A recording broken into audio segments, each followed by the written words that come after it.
I love this, because Chris got my title wrong. Not in a way that matters. Practice improvement, director of practice improvement. Nobody knows what this means. It is super vague. I'll come back to that in a moment. First, just very briefly, Boulder Associates, for context, we're a mid-sized firm, 250-ish people. We've been around for 40 plus years, spread out across the country, right? Like a lot of you. Our struggles are like a lot of yours. Our successes, I think, are like a lot of yours. So I hope this feels relevant. I'm talking today about an experiment I've been doing with AI. And also, I'm going to talk about this orange tree. Yeah. The orange tree taught me a big lesson about why we're doing all this other stuff. We'll talk about the AI first. We'll come back to the orange tree later. Thank you, orange tree. People struggle to get my title right. People at Boulder Associates kind of aren't totally sure what I do. Naturally, ask. Our synthesis is BiscuitNet. Hey, explain what the heck I do. Oh, man. Now, I got to say, this is on me. This is the guy that runs it. I could have fixed that. So there's that. But it points to the problem. So let me just super fast explain what is it that I do as far as I can tell. There's a bunch of stuff that is classic knowledge management, L&D stuff, right? There's a bunch of stuff that I'd probably call kind of like operations, right? And these aren't really firm distinctions, right? These overlap. In my mind, these are plates that I have to keep spinning. I've got a lot of plates I keep spinning. More recently, I'm starting to pick up, to my delight, some strategic initiatives, things that are timely, urgent, core to our business. Cool challenges, right? The one on the bottom is what I'll talk about today. My personal code name for it is the Medical Planning Accelerator. What is that? What is that? Well, my partner Kate came to me right, like seriously, a week before it was time to like try to sell Chris on an idea for a talk. And she said, Todd, we have this problem. She's our head lead of medical planning. And if you don't know, medical planners are like specialist architects that really dive into the early stage of healthcare design projects. It takes too long to develop them. We need more of these people. We got to get the pipeline going faster. The ones we have don't have the support that they need. Can you help me fix that? And we're not being utilized. We're not being interfacing with project teams very well. Is this something you can help with? Are you kidding me? This is what we train for, right? This is what we live for as knowledge managers. But we have a problem. There's an obstacle. Insufficient Todd. Did you see all those plates that I got to keep spinning? All these pies I have my fingers in? It is just a fact about the current state that I don't have a team. I'm a one-man band for all of that stuff. Right? So there's not enough Todd. You're going to hear me reference a few times the fact that when I go running in the mornings, my mind just starts coming up with stuff, for good or ill. And one of those was I was lamenting one morning, grumble, grumble, grumble. Hey, wait a minute, I'm also the guy that's pushing AI. What if I just lean into it and I say, well, AI, you're my team. What could happen? What could happen? Ladies and gentlemen, we could move from an era of Todd scarcity to something that I would propose to call infinite Todd. If this was a movie trailer, this is where they drop in that like dum dum sound that like signifies something like with real gravitas has just happened. What might infinite Todd look like? First, no half measures, right? This is a time-bound thing. It's urgent. It's pressing. There's a talk in August that I want to be ready for. So, gotta go. So that means I'm gonna just give myself permission to be an AI maximalist. If I can do it with AI, I'm gonna do it with AI, see what happens, right? No breaks.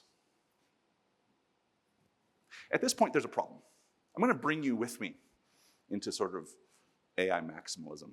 And I don't know if you know it, but like black text on a white background does not pair well. Let me just fix that real fast. Because we gotta do better, right? If we're turning it up to 11, we gotta go all the way. No half measures, folks. Dark mode is mandatory for what we're doing. Let's go. So, I set some other intentions to kind of, give parameters about this experiment. I'm gonna have it, by definition, it has to augment me. It's my team. It has to bring me skills that I don't have, right? Not to just get stuff done faster, but better. It has to strengthen me. That was a design choice, right? I don't want to be downskilled, de-skilled as a result of this. I want to emerge better and stronger myself. I mentioned quality. Nothing matters if the quality's not there. I don't want anyone coming to me and saying, sure looks like AI wrote this, right? No slop. At the same time, I'm not gonna be bashful or secretive about using AI. I'm trying to promote this, right? So full transparency, that's also ethical. So what have I done? By the way, if you haven't picked up, this is gonna be a pretty gritty, hands-on, tactical, in the weeds thing. You are kind of, like it or not, you're sort of in my head now. Welcome. I picked up a phrase somewhere that the way I do anything is the way I do everything.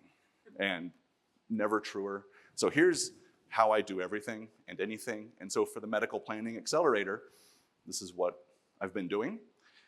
It's also the outline of my presentation. So let's start at the start with ideation. Where do ideas come from, right? Blue sky stuff. And I'm gonna just share, tactically, a few things I've come up with that I found really helpful. One is a thing I call my running thought organizer. Actually, Chris, I actually think I got this idea from you. I asked it to make a picture of what it is with me, and this is what it came up with, and I thought, that's actually pretty good. Let me explain what it is and what it does. It's dead simple. I tend to use ChatGPT. I just like it. I'm used to it. It knows a lot about me at this point, for good or for ill. It's a very simple project in ChatGPT, so it has standing instructions. I can bring it a new chat, and it knows what to do. So in this case, I use the mobile app on my phone while I'm walking back from running. While I'm running, like I said, this little valve opens between my, subconscious mind, and just stuff starts coming. And I've learned if I don't catch it, it flies away. By the time I've had a shower and breakfast and walked the dogs, I was like, I had a really important thought this morning. Wonder what it was. Dead simple way to catch them in the fly. Then when I get back to my desk, it's there and it's neatly organized and I can do something with it. So simple. And yet, probably every idea I'm talking about today has some piece of it or the whole thing flowed through this. This has, for me, been game-changing. Here's an example. Maybe not the best example. Not everything is the best, right? So one morning I'm running along and I'm like, it'd be cool, a virtual Chris Parsons. Because it's awesome. If you're speakers, he curates this. He coaches, he kind of, make sure you're online. It's fantastic. I was like, what if I had that on tap? This is objectively a terrible idea, right? So of course I did it. Chris GPT was born, I think later that morning. And last week for fun, I asked it this facetious question. Hey, Chris, what if I give this presentation in iambic pentameter? Like Shakespeare. Are you down? And look what it does. First it says, well, it depends. If you know, you know. And it gives a very, I have to say, a pretty Chris Parsons-esque response, which is kind, and also, Todd, this is not a good idea. I'm not gonna just categorically say absolutely not, but remember to focus on the task at hand and the mission. And if you think this will actually further your ability to transmit knowledge, well, okay. So anyway,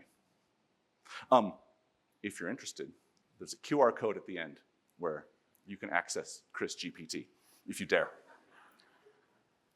Here's a better idea, more seriously. And this is really, and again, I'm running along and I'm like, this metaphor about making AI my team. What if that's not a metaphor? What if I literally say, hey, AI, be my team?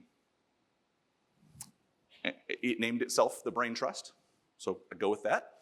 And I asked it to make a picture of what we do, and this is what it came up with. And it's a little like chilling. It's like, yeah, that's kind of what it's like. Let me explain what it is. It's a council of experts. So it's another project in ChatGPT. So standing instructions, and I can bring new chats to it all the time. I started with the ones in bold, about 8 personae. That's like, hey, I want a KM expert. I want a org dev expert on tap all the time. Wrote a query, wrote the instructions. My first request was, hey, you guys, who else needs to come to this party? And it invited all the rest. Then I asked, give yourselves names, write yourself a little job description. Of course, it did all that, took all that, put that back in my instructions, right? And now it's this amazing resource. And I see folks taking pictures. So at the end, there's another QR code that links to a document where I will just give you all of the queries, all of this stuff I'm talking about. Working with this has been kind of interesting, fascinating. So I described to it, hey, my partner Kate came to me, and I tell it about the challenge, and it's like, what might we do? What could this be? Blue sky, big picture thinking, just, I don't know. And have this long, wonderful conversation. I'll just give, you guys read fast.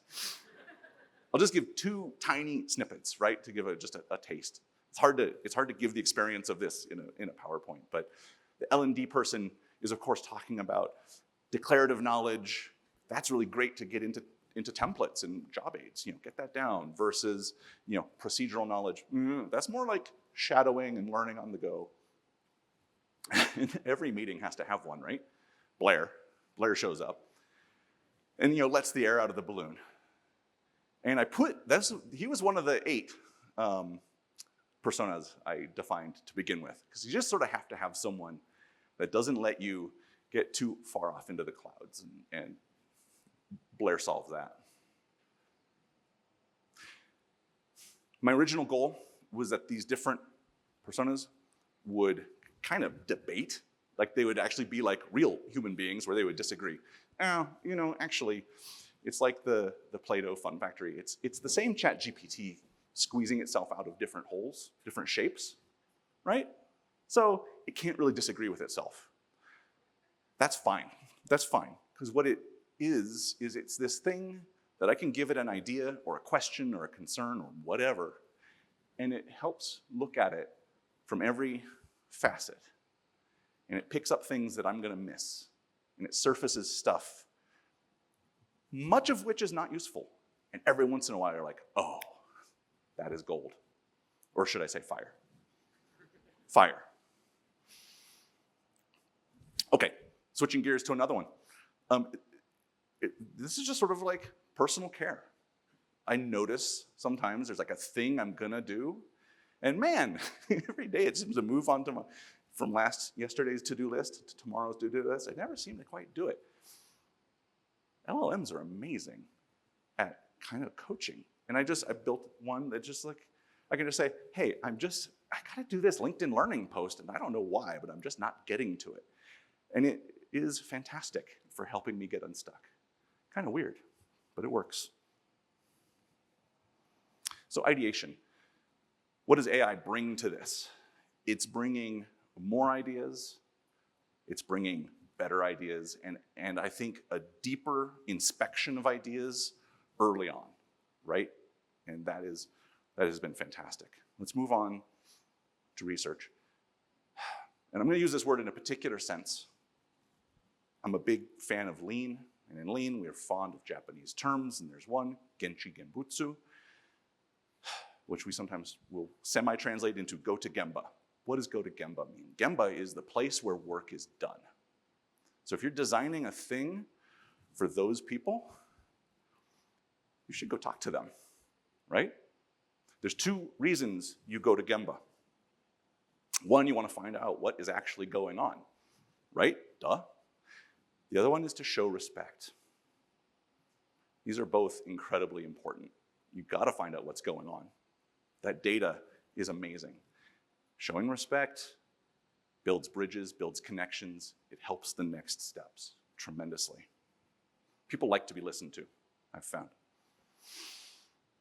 I've developed this very simple pipeline based on interviewing the person who has the knowledge that I want to get at. It's dead simple. I design the interview in ChatGPT in a minute and then spend 5 minutes editing it. We do the interview. I take that transcript from the interview, which is, I'm starting to think of a precious business asset. There's so much richness buried in there. Send that back to the same chat where I designed the interview and say, okay, because it's already got the context, right? We talked about context. And now I can make whatever I need out of it. And it might be content for BiscuitNet, and it might be a research report on some of these big, hairy ideas. It might be anything. And what's beautiful about this is the expert is only touching this process for sitting down for the interview, which I have to say they enjoy. People like to be listened to. Experts enjoy talking about their expertise. It's not hard to draw them out, especially if they have some reason to think that you're going to do something that's going to further their own needs and goals. And I always have them check what I produce. Again, no slop, no crap. I want to make sure that they were heard in the way they want to be heard. I do this. This has become muscle memory now. I am doing this all the time.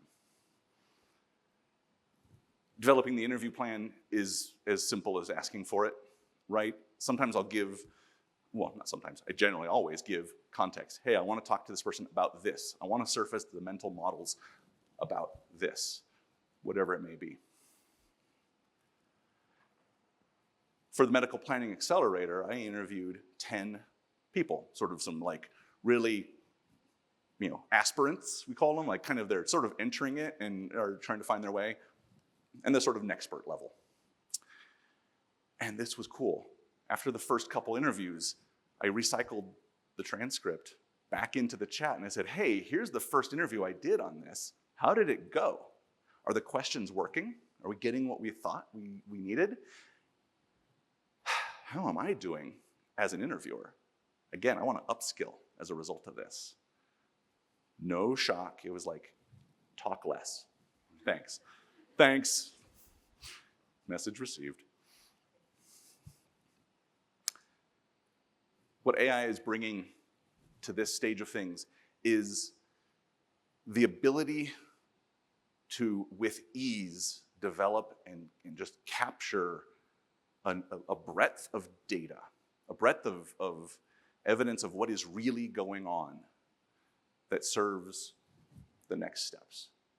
I could do all of this, we all do all of this on our own, but our cognitive bandwidth, we can't inhale 10 half-hour interviews and hold that in mind at once. AI can do that, no problem. So then, we need to cook it down. Here is a chat, the whole chat of taking those 10 interviews and going back and forth to kind of what I was actually doing in this case is I wrote like a 2-page little research paper. Well, here are my findings. Here's what I learned. And here are my recommendations. Here's what I think we should do about it. And I thought it would be interesting to show the context that it's not, hey, AI, write my homework paper for me. Thanks, bye, right? It is an investigation much like you would do with a person. What patterns are we seeing? What do we think is going on? Let's dig into that. That's boring, let's move on. That kind of thing. The red boxes I'm going to show, but I wanted to just show the context that these are little snippets within a conversation. The initial query, all I wanted to say about this is a lesson I've learned working with AI is that last bit where I say, back up your answers. When I ask you a question, back up your answers with a quote from a person who said it. Tell me who they are. Tell me when in the transcript I will find what they said. If you don't do this, our AI friend will happily make up quotes that sound right, that are kind of aligned with what someone might have said. That's not what I want. I need the receipts. And I think telling it that I'm going to go look somehow seems to tell it like, okay. But those quotes come in handy. So here's just, again, a little snippet of something that was like, oh, cool. I was asking you, what patterns are you seeing? What's important about medical planning? Medical planning as an interpersonal art. I've done medical planning, not at the level these folks do, right? And in my mind, it's all about healthcare processes and patient flow and adjacencies. You know, a whole lot of it is about listening, is about running a meeting full of real alpha dog personalities. It's about the soft skills.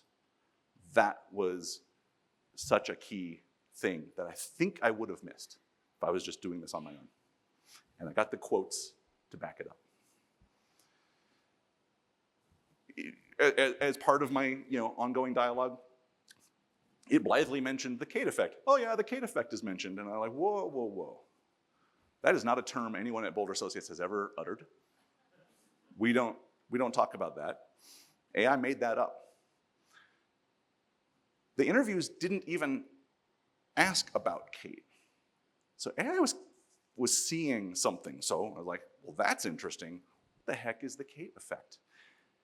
And I'm glad I asked.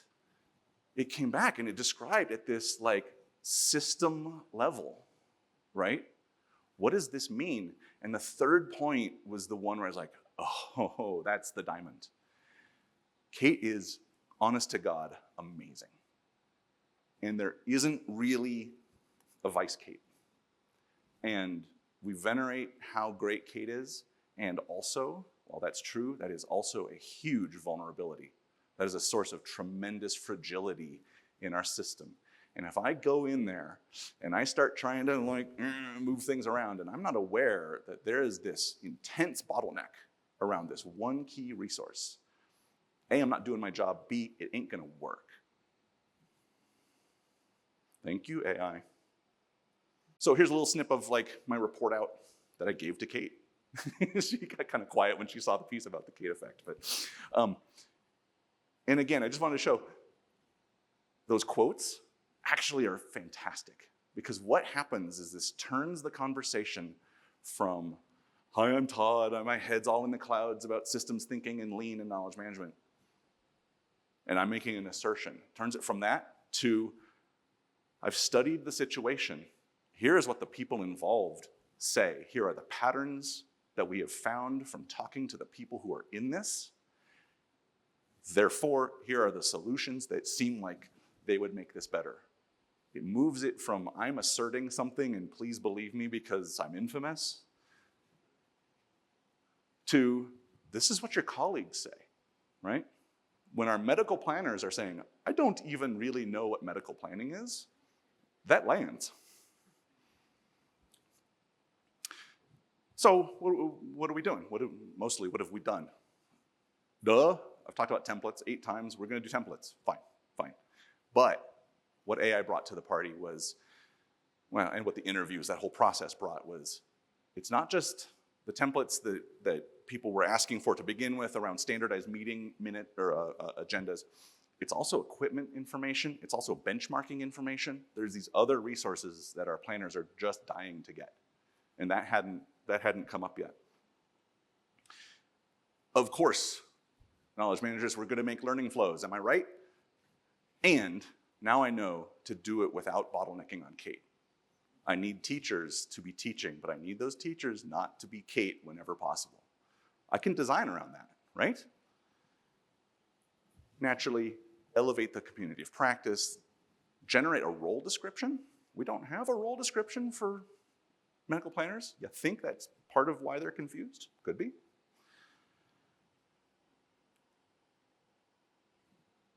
So, AI is bringing to this, again, just that ability to comprehend all this evidence and then follow it through into proposals for action. It's like evidence-based medicine. You're seeing evidence-based X in a lot of things, and this is sort of evidence-based KM. Now we get to the doing stuff phase. Fine, let's get these templates done, right? A colleague had given me, here's my master list of all the things we need to do, and she broke it out by like meeting 1, meeting 2, meeting 6. I'm like, okay, hey, AI friend, take that, take our blank meeting agenda template, and just do the copy paste for me. Really? Right? That'll be quick, that'll be easy. No, that, for some reason, belly flopped. I spent more time trying to make it do it than it would have taken to just do it. So that's an odd fail. Not everything works. Need to make more content for BiscuitNet, for our intranet. Of course. Here's a little snippet from one of the interviews where I was asking, like, what do people think medical planners do, but actually that's not really what you do, right? What are some misapprehensions? And Paula was like, equipment, medical equipment. We do not do medical equipment. Okay, good, got it. So back in ChatGPT, I'm saying, yeah.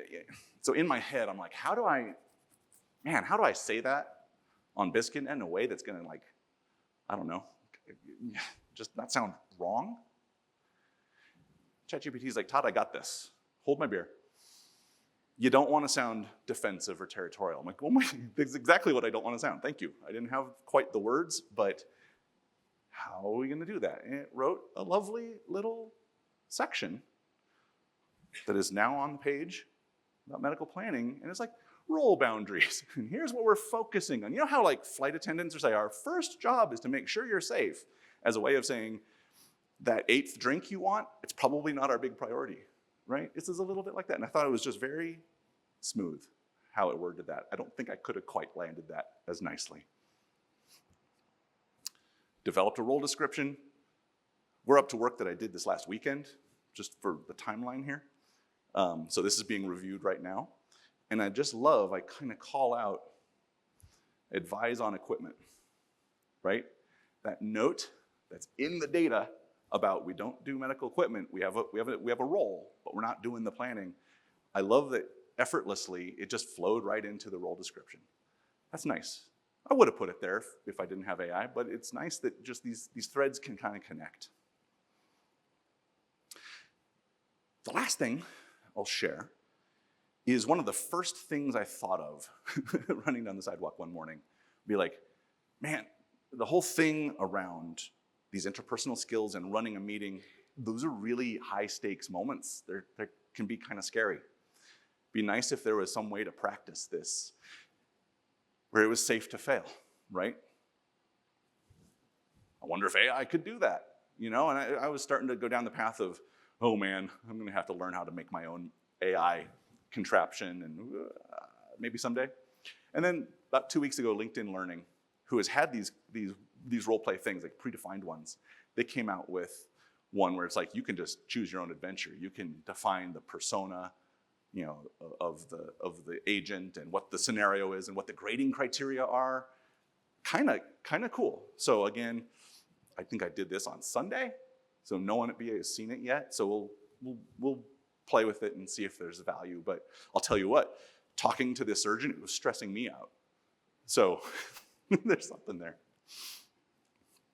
She was kind of mean. Bonk, that smacks us into today. That is where I've gotten, like a lot of the presentations, this is work in progress. The note on what AI brought to sort of the getting it done phase is more tactical, right? It's less strategic and blue sky and ideation. It's more like, let's get it done fast. Let's get it done with consistency and thoroughness, right? Let's get the value out the door so people can use it. What have I learned? How am I on time? I'm okay. What have I learned? First of all, now we need to drop out of dark mode. Let's go back. AI maximalist mode off. Not no regrets, few regrets. I'd be lying if I didn't say, there's a little thing that sits on my shoulder that's like, do you have any idea how much water has flowed through data centers to cool them down after your crazy queries? I will just have to sit with that. Honestly, other than the sort of the environmental impact of AI, which is a thing I think A, architecture firms can't really influence, and B, will get better over time. This has been awesome. This has been fun. This has been invigorating and challenging, and I also got cool stuff done, right? So the no regrets is pretty close to true. Interestingly, the throughput of this effort it's not like I got this whole thing done in a week, right? The throughput didn't really speed up that much, and it's for a very understandable reason. So in Lean, we talk about the goal is to optimize the whole. If you optimize the parts, you get a local efficiency, but the whole kind of keeps doing what it was doing. Well, I optimized my part in this whole contraption, right? All of the other steps, these incredibly busy people, they're doing what they're doing. So I can get my stuff done instead of in a week, in an hour, and then it still takes 2 weeks to get a meeting, talk about next steps or get feedback on something. And so that cadence kind of dominates. It's not a bad thing, really, because I've got these other pipelines. I've got all these plates I'm spinning, right? In my role, I've got this other thing that I picked up a week or two after this one showed up about, hey, let's totally tear down and rethink project management, which is, honest to God, way higher stakes. It's right at the core of our revenue. It's the core of like people's identities. I've been doing almost the same process on that at the same time because I can go push some stuff into one pipe, come back, push stuff in the next pipe, keep a plate spinning. So it's okay. Best parts. I started to notice, there's a saying that a problem well stated is half solved. And I've started to say that a query well written is half answered.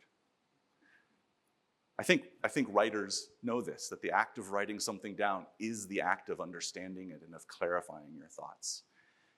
And so to an interesting degree, I have found that has been, even if the AI just didn't do anything, I generally know more about what I'm up to just by the time I hit enter on the query. It is hard for human cognition to see our own blind spots. That's why they're called blind spots. And it is hard to see voids. It's hard to see a pattern that exists in the absence of something. AI is not encumbered with those limitations. And that is amazing. That is an amazing, amazing thing. And weirdly, in hindsight, doing all this with all this tech and, typing to bots and pretending that this robot is Chris Parsons and stuff, actually has kind of made me, well, I am actually wholly human, but it has brought out my humanity in ways that I've enjoyed and appreciated. Two examples, and we've all had this one. I got an email from HR about an email that I had sent, and I was starting to bang out the response of, and I was like, Todd, maybe just hang on. And I gave my email that I had sent before and the response from HR to ChatGPT, and I gave it no context. I said, what do you think? Right? Because if you tell me that I'm right, it will. And if you tell me that I'm wrong, it will. So I just said, what do you think? And it brought to that moment the empathy that I wasn't summoning. And I could see it was right. I was like, okay, I see this perspective. It brought a perspective, a blind spot that I wasn't seeing, and that was really good. And so that turned what was probably not going to be a great back and forth into an, yep, I see what you're saying. I'm sorry. I will reach out to this person and we'll smooth it out. And we did. The other example is a bit more subtle. So I'm a director of something, but I have no one to direct, right? If there's a link broken on BiscuitNet, I go fix it. On a certain level, that's a little crazy because I'm a principal in an architecture firm. That's kind of nuts. Just background. AI has been like a hovercraft. It's lifted me up to where for a lot of these things, I'm not as in the weeds. I'm not doing the writing, I'm directing the writing. I'm actually starting to use it to be able to hover at a higher level above the tactical work, which is frankly where my value is, so good. And also, in so doing, what I'm bringing, I noticed only in hindsight, is what the AI can't bring to the party. I am bringing the empathy. I am bringing the care and the admiration for my colleagues and all of that stuff, because I'm not worried about sentence structure and verb tense.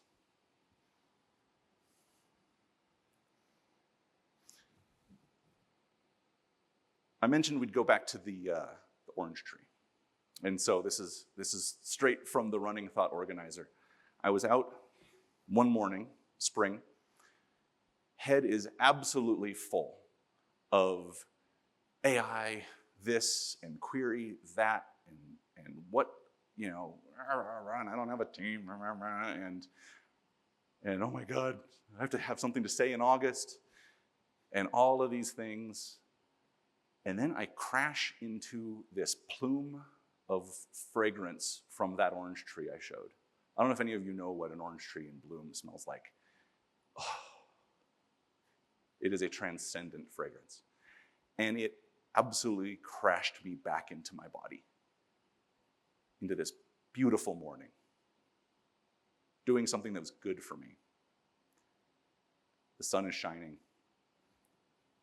trees are blooming, and it reminded me, it just viscerally brought to me, like, technology's cool and great, and there are some things about being human that are cool and great. The ability to experience beauty is wonderful. Let's hang on to that. The ability to revel in community and like-minded folks who are wonderful is wonderful, and let's hang on to that. Why are we using all this technology? What's it for? It's for this. It's to live a better life. It's to do better work. It's to have more fun. And so, that is my talk. Thank you. Thank you, Todd.